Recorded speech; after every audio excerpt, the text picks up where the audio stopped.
രോഹിത്തേട്ടാ, കേരളത്തിലെ ഇടതു കോട്ട ഏതെന്ന് ചോദിച്ചാൽ കൊല്ലംകാർ പറയും അത് കണ്ണൂരല്ല, അത് കൊല്ലമാണെന്ന് പറയും. അത് ഒരു അർത്ഥത്തിൽ പറഞ്ഞാൽ അത് ശരിയാണെന്ന് നമുക്ക് തോന്നും വിധമാണ് കഴിഞ്ഞ തെരഞ്ഞെടുപ്പുകളിലെല്ലാം റിസൾട്ട് നമ്മൾ കണ്ടിട്ടുള്ളത്. പക്ഷെ ഇത്തവണത്തെ നിയമസഭാ തെരഞ്ഞെടുപ്പിൽ കൊല്ലത്ത് വീശാൻ പോകുന്നത് വലിയൊരു UDF തരംഗമാണെന്ന് മുൻപത്തെ പല വീഡിയോകളിലും രോഹിത്തേട്ടനും നേഷൻ ഫസ്റ്റും ഒരുപോലെ പറഞ്ഞിട്ടുണ്ട്.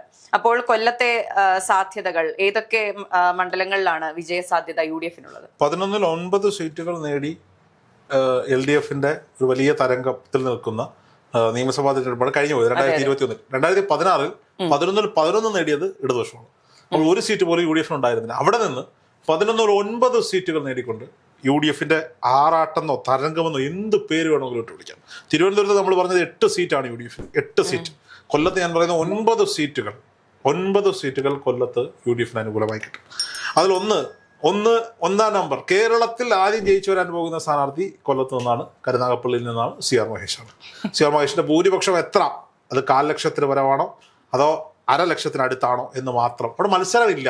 കരുനാഗപ്പള്ളിയിൽ നമ്മൾ പോയതാണ്, മത്സരമില്ല. അവിടെ CR മഹേഷ് എന്ന് പറയുന്ന ഒരൊറ്റ പേരിൽ ആ മത്സരം BJP എന്തൊക്കെയോ അവിടെ കിടന്ന് കാണിക്കുന്നുണ്ട്. ഈ MS താരയൊന്നും അവിടെ കാണാനേ ഇല്ല, ഇടതുപക്ഷ സ്ഥാനാർത്ഥി കാണാനില്ല. അതെ, അവിടെ ഒരു ഇടതുപക്ഷ സഹയാത്രികൻ പറഞ്ഞു, കാര്യം ഞങ്ങൾ ഇടതുപക്ഷ MS താരയ്ക്ക് വേണ്ടിയാ സപ്പോർട്ട് ചെയ്യുന്നെങ്കിൽ ഇവിടെ ജയിക്കുന്ന CR മഹേഷാണ് അവർ പോലും പറയുന്ന സാഹചര്യമാണ്. VS ജിതിൻദേവ് കഴിഞ്ഞ പത്രാവർത്തെ NDA സ്ഥാനാർത്ഥിയായിരുന്നു, ഇത്തവണ കരുനാഗപ്പള്ളിയിൽ മത്സരിക്കുന്നു.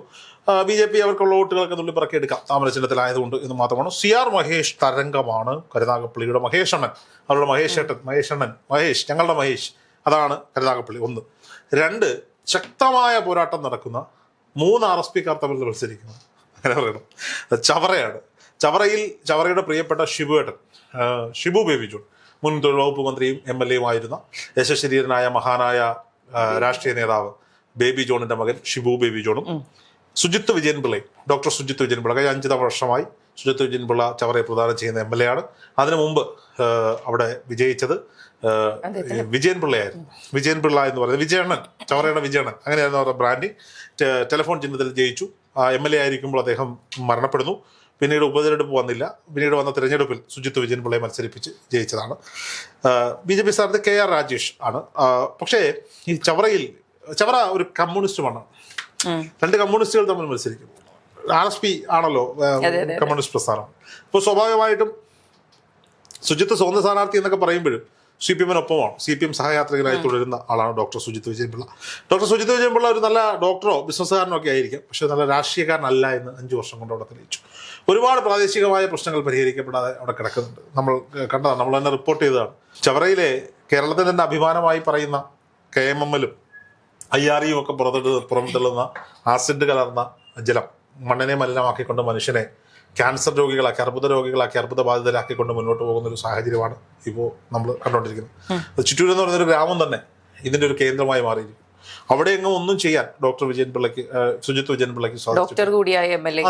പക്ഷെ ഷിബു ബേബി ജോൺ അദ്ദേഹത്തിന്റെ അധികാരപരിധി കഴിഞ്ഞിറങ്ങി പോകുന്ന സമയത്ത് ചിറ്റൂർ ഗ്രാമത്തെ ഏറ്റെടുക്കാൻ വേണ്ടി 120 കോടി രൂപയോളം അനുവദിച്ചിട്ടാണ് അദ്ദേഹം പോയത്. 5 വർഷമായ ഫയൽ അനക്കാൻ പോലും സാധിച്ചിട്ടില്ല. ഷിബു ബേബി ജോൺ ആ നാടിന്റെ ഭാവി കണ്ടുകൊണ്ട് തുടങ്ങി വെച്ച മുഴുവൻ സ്ഥാപനങ്ങളെയും സ്വകാര്യ മേഖലയ്ക്ക് തീരെഴുതുകയും നശിപ്പിക്കുകയും ചെയ്യുന്ന നിലപാടിലേക്കാണ് സുജിത്ത് വിജയൻ പിള്ളയുടെ നേതൃത്വത്തിലുള്ള അവിടുത്തെ ഇടതുപക്ഷം മുന്നോട്ട് പോയിക്കൊണ്ടിരിക്കുന്നത്. ചവറയിലെ ജനങ്ങൾ അവിടെ ജാതി രാഷ്ട്രീയവും ഒക്കെ വലിയ വർക്കാവുന്ന ഒരു സ്ഥലമാണ്. പക്ഷേ ജാതിക്കും മതത്തിനും അപ്പുറത്തേക്ക്, കക്ഷിക്കും മുന്നണിക്കും അപ്പുറത്തേക്ക് ചവറയുടെ വികസനം സ്വപ്നം കാണുന്ന, ചവറയെ കേരളത്തിന്റെ ഒരു വലിയ ഹബ്ബാക്കി മാറ്റാനുള്ള ശ്രമമായിരുന്നു ഷിബു ബേബി ജോൺ നടത്തിക്കൊടുത്തത്. എന്നാൽ പരാജയം നേരിടേണ്ടി വന്നു. വലിയൊരു ഇടതു തരംഗത്തിൽ പരാജയം ഷിബു ബേബി ജോണിന് നേരിടേണ്ടി വന്നു. ഉമ്മൻചാണ്ടിയുമായുള്ള അടുപ്പമൊക്കെ ഈ KV ഗണേഷ് കുമാർ വിഷയത്തിലൊക്കെ അദ്ദേഹത്തിന്റെ നിലപാടുകളൊക്കെ ആവാം ഒരു പക്ഷേ ജനം അത് റിഗ്രറ്റ് ചെയ്ത് തുടങ്ങിയിരിക്കുന്നു ചവറയിലത്. അതുകൊണ്ട് തന്നെ ചവറയിൽ 10,000-നടുത്ത വോട്ടുകളുടെ ഭൂരിപക്ഷത്തിൽ ഷിബു ബേബി ജോൺ ജയിച്ചു കയറാനുള്ള എല്ലാ സാധ്യതയുണ്ട് എന്ന് 100% ഉറപ്പിച്ചു വരാം. Seat number 2. Seat number 3 Kunnathur. 25 വർഷക്കാലം തികയ്ക്കുന്ന 2 MLA-മാരുള്ള ജില്ലയാണ് കൊല്ലം. നിങ്ങളുടെയൊക്കെ നാട്ടിലുണ്ടോ? ഇപ്പൊ ഇല്ലല്ലോ, പണ്ടുണ്ടായിരുന്നു. ഇന്നത്തെ കാലത്തും 25 വർഷമൊക്കെ തന്നെ ഒരാളെ തന്നെ സഹിച്ച് വേറെ ആൾക്ക് അവസരം കൊടുക്കാതെ മുന്നോട്ട് പോകുന്ന 2 മണ്ഡലങ്ങൾ ഞങ്ങൾക്കുണ്ട്. ഒന്ന് കുന്നത്തൂരും ഒന്ന് പത്തനാപുരമാണ്. രണ്ടും ഒന്ന് CPM-ന്റെ ഘടകകക്ഷിയും ഒന്ന് CPM-ന്റെ ഘടകമല്ലാതെ പുറത്തിരിക്കുന്ന കക്ഷിയും. RSP ലെനിനിസ്റ്റ് പാർട്ടിയുടെ പ്രതിനിധിയായ കോവൂർ കുഞ്ഞുമോൻ. ആള് ബേസിക്കലി ഒരു ശുദ്ധനാണ്, പാവമാണ്, ഇടപെടാനും സംസാരിക്കാനും ഒക്കെ ഒരു പാവമാണ്. സംവരണ മണ്ഡലമാണ് കേട്ടോ കുന്നത്തൂർ. അവിടെ 15 വർഷക്കാലമായി ഈ പറയപ്പെടുന്ന കോവൂർ കുഞ്ഞുമോനെ നേരിടുന്നത് ഉല്ലാസ് കോവൂർ ഇവർ രണ്ടുപേരും അടുത്ത ബന്ധുക്കളും അടുത്ത നാട്ടുകാരും ഒക്കെ ഇവരെല്ലാവരും RSP എന്ന പ്രസ്ഥാനത്തിൽ വിശ്വസിച്ച് പൊയ്ക്കൊണ്ടിരുന്നവരാണ്. എന്നാൽ RSP ചില കാരണങ്ങളെ നമുക്കറിയാം, കാരണമൊക്കെ നമുക്കറിയാം. മുന്നണി മാറ്റം ഉണ്ടായപ്പോൾ കോവൂർ കുഞ്ഞുമോൻ എന്ത് ചെയ്തു? പതുക്കെ മുന്നണി ഒന്ന് മാറി. മുന്നണി മാറിക്കഴിഞ്ഞിട്ട് അദ്ദേഹത്തിന്റെ ജ്യേഷ്ഠനെ എന്തോ അവിടെ ഒരു പഞ്ചായത്ത് തെരഞ്ഞെടുപ്പിന് കോൺഗ്രസ് UDF സ്ഥാനാർത്ഥിയെ മത്സരിച്ചപ്പോൾ വലിയ രീതിയിൽ തോറ്റുപോയി. അപകടം മണത്ത കോവൂർ കുഞ്ഞുമോൻ വളർത്തി വലുതാക്കിയ പ്രസ്ഥാനത്തെ ചതിച്ച് ഇടതുപക്ഷത്തിനൊപ്പം നിന്നു. അവസാനം എന്തായാലും ഇടതുപക്ഷം കൈവിട്ടില്ല. ഇത്തവണ വീണ്ടും സീറ്റ് കൊടുക്കുന്നതൊക്കെ കൊടുത്തു. പക്ഷേ 25 വർഷം എക്സ്പീരിയൻസ് ഉള്ള ഈ മനുഷ്യൻ ഇതുവരെ MLA എന്നതിനപ്പുറത്തേക്ക് ഒരു മന്ത്രിയോ അല്ലെങ്കിൽ ഈ പറയപ്പെടുന്ന സ്പീക്കറോ അങ്ങനെ എന്തെങ്കിലുമൊക്കെ ആക്കാമായിരുന്നു. ഒന്നും ആക്കിയില്ല എന്നുള്ളതാണ്. ഉല്ലാസ് കോവൂർ 15 വർഷമായി 3 തവണകളായി മത്സരിക്കുന്നു, പരാജയപ്പെടുന്നു. ഇതവിടുത്തെ UDF ട്രെൻഡ്, ഭരണവിരുദ്ധ വികാരം, കോവൂർ കുഞ്ഞുമോനോടുള്ള 25 വർഷമായാലും ഒരു മാറ്റം വേണമെന്ന കുന്നത്തൂരിന്റെ വികാരമൊക്കെ കൊണ്ട് തന്നെ ഉല്ലാസ് കോവൂർ നല്ല രീതിയിൽ പ്രചരണം നടത്തുന്നുണ്ട്. കഴിഞ്ഞ വളർത്ത പോലെയല്ല, നല്ല പ്രചരണമാണ്. ശുദ്ധനായ മനുഷ്യനാണ്, കലാകാരനാണ്, ജയിക്കേണ്ടുന്ന ആളാണ്. അയാൾ അവിടെ ജയിച്ചു കയറാനുള്ള എല്ലാ സാധ്യതകളും ഉണ്ട്. ഒരു 5000-നും 10,000-നും ഇടയ്ക്കുള്ള ഭൂരിപക്ഷം ഉയരാം. കുന്നത്തൂർ ചരിത്രത്തിന്റെ ഭാഗമാകുന്നു, വലത്തേക്ക് തിരിയാൻ പോകുന്നു എന്നുള്ള. രാജീവ് പ്രസാദാണ് അവിടെ BJPയുടെ ജില്ലാ പ്രസിഡന്റാണ്, നല്ല സ്ഥാനാർത്ഥിയാണ്. പക്ഷെ ഇതിന്റെ കാര്യമൊന്നുമില്ല. കുന്നത്തൂരിൽ പ്രത്യേകിച്ച് ഒരു കാര്യമില്ല. ഒരു ഇടത് ടച്ചുള്ള മണ്ഡലമാണ് കേട്ടോ ഈ കുന്നത്തൂർ. ആ കുന്നത്തൂർ ഇപ്രാവശ്യം എന്തായാലും കോവൂർ കുഞ്ഞുമോനിൽ നിന്നും ഉല്ലാസ് കോവൂറുകാർക്ക് അഭിമാനിക്കാം. എന്തായാലും നിങ്ങളുടെ നാട്ടുകാർ തന്നെയാണ് MLA. കുന്നത്തൂർ വലത്തേക്ക് തിരിയുന്നു. 4ാമത്തെ മണ്ഡലം സ്റ്റാർ മണ്ഡലമാണ്. പിണറായി മന്ത്രിസഭയിലെ 2ാമൻ KN ബാലഗോപാൽ ജനവിധി നേടുന്ന മണ്ഡലം. 15 വർഷക്കാലം CPMന്റെ MLA ആയിരുന്ന ഐഷ പോറ്റി UDF കാൻഡിഡേറ്റായി മത്സരിക്കുന്ന മണ്ഡലം. കഴിഞ്ഞ തവണ KN ബാലഗോപാലിനെ വെള്ളം കുടിപ്പിച്ച രശ്മി, കോൺഗ്രസിൽ നിന്നുണ്ടായിരുന്ന രശ്മി BJP സ്ഥാനാർത്ഥിയായി മത്സരിക്കുന്ന മണ്ഡലം. രശ്മിയും ചെറുതായി കാണാനൊന്നും പറ്റില്ല കേട്ടോ. രശ്മി 5 വർഷത്തിനിടയിൽ സീറ്റ് കിട്ടുമെന്ന് വിചാരിച്ച് നല്ലോണം പണിയെടുത്ത മണ്ഡലമാണത്. KN ബാലഗോപാലിനെ ചെറുതായി കാണാനില്ല. അവിടെ മണി പവറും മസിൽ പവറും ഒഴുകുന്നുണ്ട് കൊട്ടാരക്കരയിൽ. വലിയ PR കമ്പനികളൊക്കെയാണ് ബാലഗോപാലിന്. പക്ഷെ സ്ത്രീ മനസ്സ്, സാധാരണക്കാരന്റെ മനസ്സ് ഒരു ഐഷ പോറ്റി കോൺഗ്രസ് വലിയ വികാരമായി. താഴെത്തട്ടിലുള്ള CPM പ്രവർത്തകര് ഉറപ്പായിട്ടും കൊട്ടാരക്കരയില് ത്രിതല പഞ്ചായത്ത് തെരഞ്ഞെടുപ്പ് കഴിഞ്ഞപ്പോ എല്ലായിടത്തും ഒരു ട്രെൻഡ് ഉണ്ടായപ്പോൾ കോൺഗ്രസ് ഒന്ന് അടിപറ്റി, UDF ഒന്നൊരു അടിപറ്റി. അന്ന് അവിടെ കുറെ ഗ്രൂപ്പ് തർക്കങ്ങളൊക്കെ പുറത്തു വന്നിരുന്നു. കൊടുക്കുന്ന സുരേഷിനെതിരെ കുറച്ച് KSUക്കാരൊക്കെ പുറത്തു വന്നു. ഇതിനെല്ലാം മാറ്റാൻ ഐഷാപോറ്റിയുടെ സ്ഥാനാർത്ഥിത്വത്തിന് സാധിച്ചിട്ടുണ്ട് എന്നുള്ളതാണ്. ഐഷാപോറ്റിക്ക് ഇവരെല്ലാം ചേർത്ത് പിടിച്ച് മുന്നോട്ട് പോകാൻ സാധിക്കുന്നുണ്ട്. ഐഷാപോറ്റിയെ വിജയിപ്പിക്കേണ്ടത് തന്റെ ആവശ്യമാണ് എന്ന ചിന്തയിൽ കൊടുക്കുന്ന സുരേഷ് MP എല്ലാ കരുക്കളും നീക്കി ഐഷാപോറ്റിക്കൊപ്പമുണ്ട്. ഈ കൊടുക്കുന്ന സുരേഷിനെ വിമർശിച്ചുകൊണ്ടിരുന്ന ആളുകൾ എല്ലാവരും ഐഷാപോറ്റിക്കൊപ്പം നിൽക്കുന്നുണ്ട്. അവിടെ ഒരു പാലം വലിയ ഗ്രൂപ്പുകളിയോ ഒന്നുമില്ല. UDF സംവിധാനം ഒറ്റക്കെട്ടാണ്. CPM നിന്നുള്ള നിഷ്പക്ഷ വോട്ടുകൾ 15 വർഷക്കാലം കൊണ്ട് ഐഷാപോറ്റി അവിടെ ചെയ്ത വികസനങ്ങളൊക്കെ അവിടെ ഒട്ടാകും. KN ബാലഗോപാൽ പരാജയപ്പെടും. കഴിഞ്ഞ തവണ ബാലഗോപാൽ കിട്ടിയ ഭൂരിപക്ഷം 10,000 ശിഷ്ടമായിരുന്നെങ്കിൽ അതിത്തവണ ഐഷാപോറ്റിക്കായിരിക്കും എന്ന കാര്യത്തിൽ യാതൊരു സംശയമില്ല. PR വർക്കുകൾ തുടരട്ടെ. റിസൾട്ട് വരുമ്പോൾ കൊട്ടാരക്കര ഐഷാപോറ്റിക്ക് തന്നെ സ്വന്തമായിരിക്കും. അടുത്തത് മറ്റൊരു കേരളം ഉറ്റുനോക്കുന്ന മണ്ഡലം പത്തനാപുരം. പത്തനാപുരം മണ്ഡലത്തിലേക്ക് നമ്മൾ കണ്ണോടിച്ചാൽ പത്തനാപുരത്ത് കേരളത്തിന്റെ ഗതാഗത വകുപ്പ് മന്ത്രി KV ഗണേഷ് കുമാർ. എത്ര മന്ത്രിമാരാണ് ഞങ്ങൾക്കുള്ള. KV ഗണേഷ് കുമാറിന്റെ മണ്ഡലമാണ്.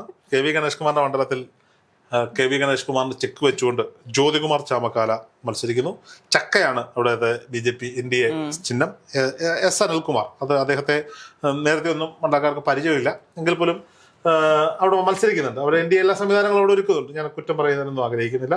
അപ്പം ഈ കട്ട BJPക്കാരല്ലാത്ത BJPക്ക് വോട്ട് ചെയ്യുന്ന ആളുകൾക്ക് ഇത്തവണ അവരുടെ ചിഹ്നമില്ലാത്തത് കൊണ്ട് തന്നെ അവർക്ക് മാറ്റിക്കുത്താനുള്ളൊരു സാഹചര്യം അവിടെയുണ്ട്. പത്തനാപുരത്ത് ജ്യോതി തെളിയും. അവിടെ വേടനെയൊക്കെ ഇറക്കി വലിയ ക്യാമ്പയിനാണ് KV ഗണേഷ് കുമാർ. KV ഗണേഷ് കുമാർ പറയുന്നത് എന്താ?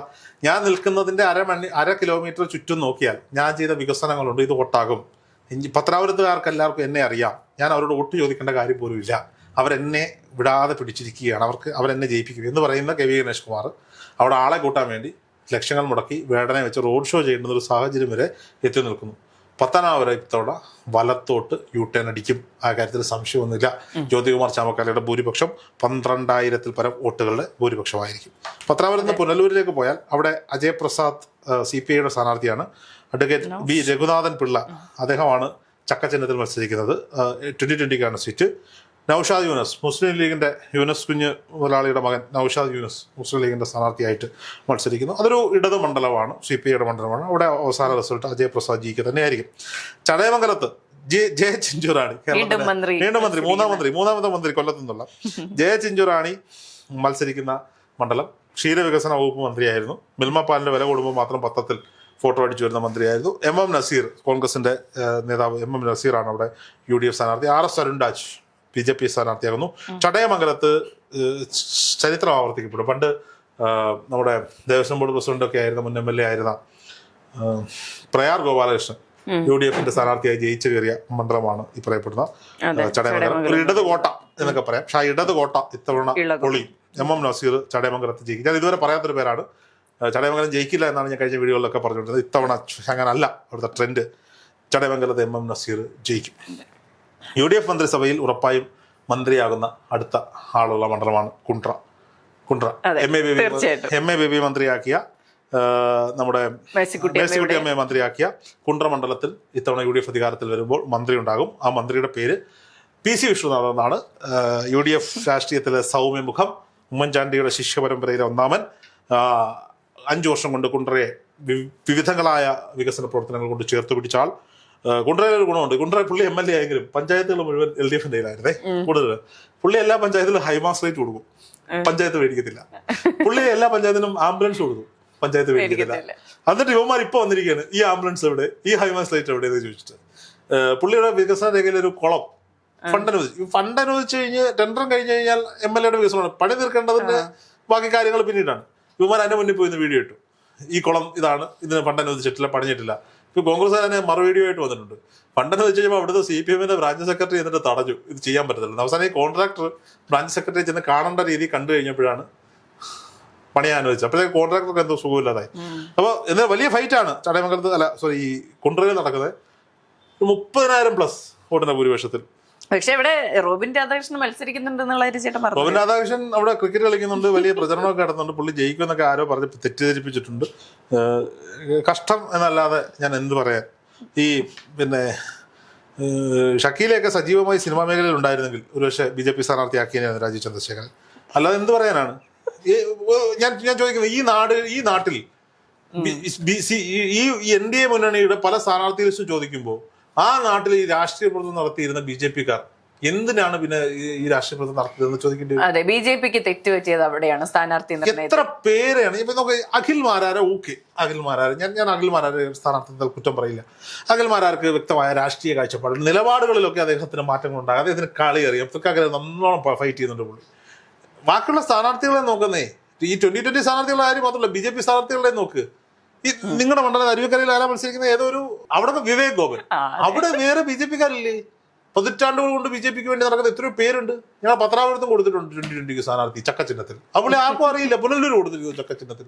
അറിയാവുന്ന ഒരാളെ പിടിച്ചിരുന്നത്, ഒരു BJP ബാക്ക്ഗ്രൗണ്ടിലുള്ള ഒരാളെ പിടിച്ചെടുത്തത്. റോബിൻ രാധാകൃഷ്ണൻ എന്ത് കാണിക്കാനാണ്? ഇവർ ആര് വോട്ട് ചെയ്യാനാണ്? എനിക്ക് അറിയാൻ വേണ്ടി ചോദിക്കുക, ആര് വോട്ട് ചെയ്യാനാണ്? അദ്ദേഹം പറയുന്നത് ബിഗ് ബോസ് കണ്ട് എന്നെ ഇഷ്ടപ്പെട്ട ആൾക്കാർ എനിക്ക് വോട്ട് ചെയ്തൊക്കെയാണ്.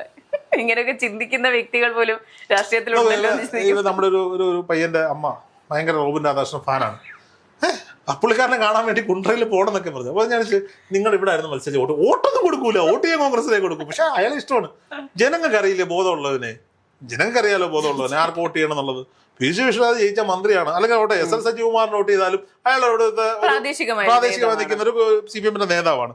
അവിടെ കൊണ്ടുവന്ന് മത്സരിപ്പിച്ചേക്കുന്നത് റോബിൻ രാധാകൃഷ്ണൻ. എന്ത് പറയാനാണ്. അപ്പൊ കുണ്ട്ര കെട്ടുവേ 7 സീറ്റായേ. Kollam Bindu Krishna, S Jayamohan, doctor N Prathap Kumar എന്ന് പറയുന്നത് അവിടുത്തെ വലിയൊരു കാർഡിയോളജിസ്റ്റ് ആണ്. ഒരുപാട് ഹോസ്പിറ്റൽ ശൃംഖലയൊക്കെ ഉള്ള ഡോക്ടറാണ്. പേയ്മെന്റ് സീറ്റ് അതൊക്കെ പറയുന്നുണ്ട്, എന്തോ അതെനിക്കറിയത്തില്ല.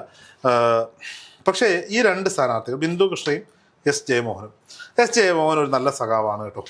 പക്ഷെ സാധാരണക്കാർക്ക് അങ്ങോട്ട് അദ്ദേഹത്തിന്റെ രീതികൾ ദഹിക്കുമോ എന്നുള്ള കാര്യത്തിൽ അദ്ദേഹം ഒരു കട്ട സഖാവാണ്, നല്ല സഖാവാണ്. ബിന്ദു കൃഷ്ണ നല്ലൊരു പ്ലെയറാണ്, ടീം പ്ലെയറാണ്. അപ്പോൾ ബിന്ദു കൃഷ്ണ കഴിഞ്ഞ റൗണ്ടിലൊക്കെ മത്സരിച്ച് തോറ്റതാണ്. ബിന്ദു കൃഷ്ണനെ തോപ്പിച്ച് മുകേഷിനെ ജയിപ്പിച്ച 2 തവണ ജയിപ്പിച്ചതിന്റെ മൊത്തം കൊല്ലത്തെ ജനങ്ങൾ അനുഭവിച്ചു. ഈ ഒരു ഇടത് വിരുദ്ധ വികാരമൊക്കെ കിടക്കുന്നത് ജയമോഹൻ സഖാവിന് തിരിച്ചടിയാവുന്ന കാര്യത്തിൽ സംശയമൊന്നും. ജയമോഹൻ സഖാവിന് സത്യത്തിൽ മത്സരിക്കാൻ പറ്റുന്ന മറ്റ് മണ്ഡലങ്ങളൊക്കെ ഉണ്ടായിരുന്നു. കുണ്ട്രയിലൊക്കെ പോയി ജയമോഹൻ സഖാവിനെ മത്സരിപ്പിച്ചായിരുന്നെങ്കിൽ PC വിശ്വനാഥിന് നല്ലൊരു വെല്ലുവിളി ആയനായിരുന്നു. ബിന്ദു കൃഷ്ണ ജയിക്കും അവിടെ. ഒരു വലിയ ഭൂരിപക്ഷമല്ല, ഒരു 5000-ൽ പര വോട്ടുകളുടെ ഭൂരിപക്ഷത്തിൽ കൊല്ലത്ത് ബിന്ദു കൃഷ്ണയ്ക്ക് ഒപ്പം നിൽക്കും എന്നുള്ളത് തന്നെയാണ്. ഇനി ഇതുവരെ ഞാൻ പറയാത്തൊരു മണ്ഡലമാണ് ഇരവിപുരം. അഡ്വക്കേറ്റ് വിഷ്ണുമോഹൻ നല്ല ഫൈറ്ററാണെന്ന് തെളിയിച്ചിരിക്കുന്നു. അവിടെ RSP ഒറ്റക്കെട്ടായി, UDF ഒറ്റക്കെട്ടായിട്ട് നൗഷാദിനെതിരെ വലിയ പോരാട്ടം നടക്കുന്നത്. എങ്ങനെയാണ് വിഷ്ണുമോഹൻ ജയിക്കുന്നതെന്ന് ചോദിച്ചാൽ റിസൾട്ട് വരുമ്പോൾ കണ്ടു, വിഷ്ണുമോഹൻ ജയിക്കും. നൗഷാദിൻ്റെ സ്വന്തം മണ്ഡലം തട്ടകം എന്നൊക്കെ പറയുന്നത് ഇത്തവണ തട്ടകം പുളിയും. ഇരവിപുരം RSPയുടെ ഒരു തിരിച്ചുവരവാണ്. കൊല്ലം ജില്ലയിൽ നിർത്തുന്ന 3 സ്ഥാനാർത്ഥികൾ ജയിക്കാനുള്ള സാധ്യതയുണ്ട്. അതിൽ ഷിബു ബേബി ജോൺ മന്ത്രിയാകും എന്ന കാര്യത്തിൽ സംശയമില്ല. ചാത്തന്നൂരിൽ സൂരജ് രവി, R രാജേന്ദ്രൻ, BB ഗോപകുമാർ ഫൈറ്റാണ്. കഴിഞ്ഞ 2ാം തവണ എത്തിയതാണ് BJP. ഞാൻ പറയുന്നത് ചാത്തന്നൂരിൽ BJP വിജയിക്കുന്നു. തിരുവനന്തപുരത്ത് ഒരു സീറ്റ് പോലും BJP കിട്ടില്ല, പക്ഷെ കൊല്ലത്തൊരു സീറ്റ് കിട്ടാനുള്ള സാധ്യതയുണ്ട്. അത് ചാത്തന്നൂരാണ് സാധ്യതയുള്ളത്. ആരും പ്രതീക്ഷിക്കാത്തൊരു MLA ഒരു പക്ഷേ BJPക്ക് നിയമസഭയിൽ ഉണ്ടാകാനുള്ള സാധ്യത ചാത്തന്നൂർ കാണുന്നുണ്ട്. സൂരജ് രവിയും നല്ല ഫൈറ്ററാണ് UDFനെ സംബന്ധിച്ചിടത്തോളം. പക്ഷെ അവിടെയുള്ള സാധ്യതകൾ തുച്ഛമാണ്. 9 സീറ്റുകൾ. 9 സീറ്റുകളിൽ ചവറയിൽ ഷിബു ബേബി ജോൺ മന്ത്രിയാകും. മന്ത്രിമാരുടെ എണ്ണം ഇവിടെയും കൂടുതലാണ്, ഞാൻ പേരെടുത്ത് പറയുന്നില്ല. സർപ്രൈസുകൾ ഉണ്ടാകും. അതെ, സർപ്രൈസുകൾ ഉണ്ടാകാനുള്ള എല്ലാ സാധ്യതയുമുള്ള ജില്ലയാണ് കൊല്ലം. എന്തായാലും ഷിബു ബേബി ജോൺ മന്ത്രിയാവും, PC വിശ്വനാഥ് മന്ത്രിയാവും. അപ്പം പക്ഷേ കരുനാഗപ്പള്ളിയിൽ CR മഹേഷ് മന്ത്രി ആകണമെന്ന് ആഗ്രഹിക്കുന്ന ഒരു കൂട്ടം ആളുകൾ അവിടെ മന്ത്രിയാടാ എന്ന് പറഞ്ഞ് നടക്കുന്നുണ്ട്. ഋഷഭ് മന്ത്രിയാകാനുള്ള യോഗ്യതയുള്ള ആളാണ്. ഇനി ജ്യോതികുമാർ ചാമക്കാല ഒരു മന്ത്രിയെ തോപ്പിച്ച് ഫൈറ്റ് ചെയ്ത് കയറി ചെല്ലുന്ന ഒരാളാണ്. നല്ലൊരു ടീം പ്ലെയർ ആണ്. മുമ്പ് ഏൽപ്പിച്ച പണിയൊക്കെ കൃത്യമായി ചെയ്ത ആളാണ്. അപ്പോൾ എന്തായാലും 11-ൽ 9 സീറ്റുകൾ, അതിൽ ഒരു 3-4 മന്ത്രിമാർ ഒക്കെ ഉണ്ടാകാൻ സാധ്യത കൊല്ലത്തിനുണ്ട്. അപ്പോൾ കൊല്ലത്തും തിരുവനന്തപുരം എണ്ണി കഴിയുമ്പോൾ 9 17 സീറ്റ് ആയി. 17 സീറ്റ്. അതിൽ 3 സീറ്റുകൾ RSPയുടേതാണ്, 1 സീറ്റ് CMPയുടേതാണ്. 4 സീറ്റുകൾ മാറ്റിയാൽ 13 സീറ്റുകൾ കോൺഗ്രസിന് കൈപ്പത്തി ചിഹ്നത്തിൽ കിട്ടും എന്നുള്ളതാണ്. VD സതീശൻ എന്താ പറഞ്ഞേ? എറണാകുളം എത്തുമ്പോഴത്തേക്കേ ഭൂരിപക്ഷമാവും, ബാക്കിയുള്ളത് ബോണസ് ആണെന്നാണ്. അതായത് ആലോചിക്കണം, ബാക്കി മലബാർ മേഖല കിടക്കുകയാണ്. അതിനുള്ള എല്ലാ സാധ്യത ഈ 2 ജില്ലകൾ നമുക്ക് സമ്മതിക്കും. വേണമെങ്കിൽ നമുക്ക് പത്തനംതിട്ടയും കൂടി എടുക്കാം. സിമ്പിളായിട്ട് പറഞ്ഞു പോകുന്നതാണ്. പത്തനംതിട്ടയിൽ 5 മണ്ഡലങ്ങളാണുള്ളത്. തിരുവല്ല, റാന്നി, ആറന്മുള, കോന്നി, അടൂര്. ഇതിൽ അട്ടിമറി നടക്കാൻ പോകുന്ന മണ്ഡലം അടൂരാണ്. അടൂരിൽ ചിറ്റയം ഗോപകുമാറിന്റെ തട്ടകമായിരിക്കുന്ന അടൂരിൽ, CPI തട്ടകമായ അടൂരിൽ പ്രിജി കണ്ണൻ ഇടതുപക്ഷ സ്ഥാനാർത്ഥിയാകുന്നു. അഡ്വക്കേറ്റ് പന്തളം പ്രതാപൻ NDA സ്ഥാനാർത്ഥിയാകുന്നു. ചിത്രത്തിലേ ഇല്ല. V ശാന്തകുമാർ വലിയ കേട്ടുകയോ ഏച്ചുകെട്ടലുകളോ ഒന്നും ഇല്ലാത്ത സ്ഥാനാർത്ഥിയാണ് V ശാന്തകുമാർ UDFിൽ നിന്ന് അവിടെ ജയിക്കും. അത് NG കണ്ണനോടുള്ള അടൂരിന്റെ സ്നേഹമാണ്. പ്രിയപ്പെട്ട കണ്ണൻ ചേട്ടന്റെ മരണത്തിന് ശേഷം, കണ്ണൻ ചേട്ടൻ ആയിരുന്നെങ്കിൽ ഭൂരിപക്ഷം വേണമെങ്കിൽ പറയാമായിരുന്നു. കണ്ണൻ ചേട്ടന്റെ മരണത്തിന് ശേഷം നടക്കുന്ന തെരഞ്ഞെടുപ്പ് V ശാന്തകുമാർക്ക് അടൂർ പിടിക്കും. കോന്നിയിൽ പ്രൊഫസർ സതീഷ് കൊച്ചുപറമ്പലും ജനീഷ് കുമാറും TP സുദർശനനും തമ്മിലുള്ള പോരാട്ടം. അത് അടൂർ പ്രകാശ് ആണെങ്കിൽ അടൂർ കോന്നി വന്നേനെ. ഇല്ലാത്ത സ്ഥിതിക്ക് KU ജനീഷ് കുമാർ തന്നെ അവിടെ ജയിക്കാനാണ് സാധ്യത. ആറന്മുളയിൽ വീണ ജോർജ്, വിവാദ നായിക, നമ്മുടെ മന്ത്രി, വിവാദങ്ങൾ ഒരുപാടുണ്ടായ ആരോഗ്യവകുപ്പ് ഭരിച്ച മന്ത്രി വീണ ജോർജ് പരാജയപ്പെടുന്ന കാഴ്ച. പക്ഷെ പല എക്സിറ്റ് പോളുകൾ നോക്കിയാലും ഒരു സംശയവും ഇല്ലാതെ പലരും പറയുന്നുണ്ട് അവിടെ അബിൻ വർക്കി ജയിക്കുമെന്ന്. ഇവിടെ ഈ വീണ ജോർജ് എപ്പോഴും പറയുന്നത് സഭയുടെ സ്ഥാനാർത്ഥി എന്നാണ് വീണ ജോർജിനെ പറയുന്നത്. അബിൻ വർക്കീസ് വീണ ജോർജ് ഓർത്തഡോക്സ് വിഭാഗക്കാരാണ്. സഭ പറഞ്ഞിട്ടുണ്ട് 2 പേരും സഭയുടെ കുഞ്ഞാടുകളാണ്, മനസ്സ് നോക്കി വോട്ട് ചെയ്തോളാനാണ് പറഞ്ഞത്. ഒരു മാറ്റം അവിടെ ആഗ്രഹിക്കുന്നുണ്ട്. അബിൻ വർക്കിയെ പോലെ ഒരു ചെറുപ്പക്കാരൻ. അബിൻ വർക്കി ഉറപ്പായും ആറന്മുള പിടിക്കും, സംശയമൊന്നുമില്ല. പിന്നീടുള്ളത് റാന്നിയാണ്. റാന്നിയിൽ ഒരു ഇഞ്ചോടിഞ്ച് പോരാട്ടത്തിന് വേദി ഒരുക്കാൻ പഴകുളം മധുവിന് സാധിച്ചിട്ടുണ്ട്. പ്രമോദ് നാരായണനാണ് സിറ്റിംഗ് MLA ആണ്. തോമസ് കെ സാമുവൽ NDAയുടെ സ്ഥാനാർത്ഥിയുണ്ട്. പഴകുളം മധു, പ്രമോദ് നാരായണൻ 50-50 ചാൻസിൽ നിൽക്കുന്ന മണ്ഡലമാണ് റാന്നി. തിരുവല്ലയിൽ വർഗീസ് മോഹൻ, മാത്യു ടി തോമസ്, അനൂപ് ആന്റണി ജോസഫ്. നരേന്ദ്രമോദി വന്ന് ചേർത്ത് നിർത്തി 5 വർഷം എൻ്റെ ഇടം കയ്യോ വലം കയ്യോ ഒക്കെ ആയിരുന്നു പറഞ്ഞ Anoop Antony Joseph double engine MLA ഉണ്ടാക്കാൻ തിരുവല്ലയിൽ കഷ്ടപ്പെടുന്നുണ്ട്. ഒന്നും നടക്കില്ല. അത് LDFിനൊപ്പം തന്നെ മാത്യു ടി തോമസിനൊപ്പം തന്നെ പോകുമെന്നാണ് എൻ്റെ കണക്കൂട്ടൽ. അനൂപ് ആന്റണി ജോസഫ് നിലം പിടിക്കില്ല, വർഗീസ് മോഹനും നിലം പിടിക്കാനുള്ള സാധ്യത കുറവാണ്. അങ്ങനെയെങ്കിൽ 2.5 സീറ്റ്, അതായത് 3 സീറ്റുകൾ വരെ 3 സീറ്റുകൾ വരെ പത്തനംതിട്ടയിൽ നേടാൻ സാധിക്കും. അപ്പോൾ 9-8 17-3 20 സീറ്റുകൾ 3 ജില്ലകളിൽ നിന്ന് തന്നെ UDFന് ലഭിച്ചിട്ടുണ്ട്. അടിയിൽ കമന്റ് ഇടാം, മൊത്തം നീ അങ്ങ് എടുത്തോ എന്ന്. അങ്ങനെയുള്ളവരോടാണ്. റിസൾട്ട് വരുമ്പോൾ ഞങ്ങളിവിടെ കാണും, നിങ്ങളിവിടെ കാണണം.